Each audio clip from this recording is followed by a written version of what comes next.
ζωή είναι ένα θαύμα. Κάθε μέρα που αρχίζει μου υπόσχεται τόσα πολλά. Σαν ο ήλιος προβάλλει, με χαρά με γεμίζει κι η ελπίδα τρυφερά μου γελά. Νιώθω τόσο μικρούλης, μες στα πέραντο το σύμπαν μια κουκίδα που φεγγοβόλα. Τι σημαίνουν στα αλήθεια όλα αυτά που τριγύρω περιπέρονται σαν παλάβα.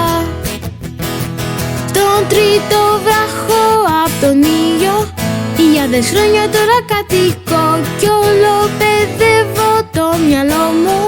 Μια μόνο εξίσωση αναζητώ που θα χωρέσει όλο τον κόσμο και θα με κάνει να απογειωθώ στον ουρανό.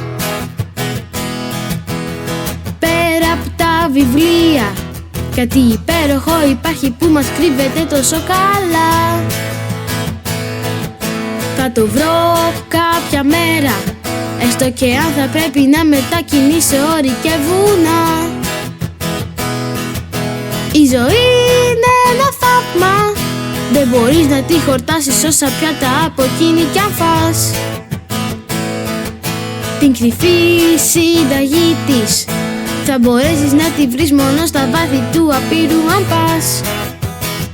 Στον τρίτο βράχο απ' τον ήλιο, χιλιάδες χρόνια τώρα τριγυρνώ κι όλο παιδεύω το μυαλό μου. Μια μόνο εξίσωση αναζητώ που θα χωρέσει όλο τον κόσμο και θα με κάνει να απογειωθώ στον ουρανό. Θέλει διαβίου μαθητεία, θέλει μελέτη και υπομονή, εκλεπτισμένη φαντασία και σκέψη σούπερ φιλοσοφική.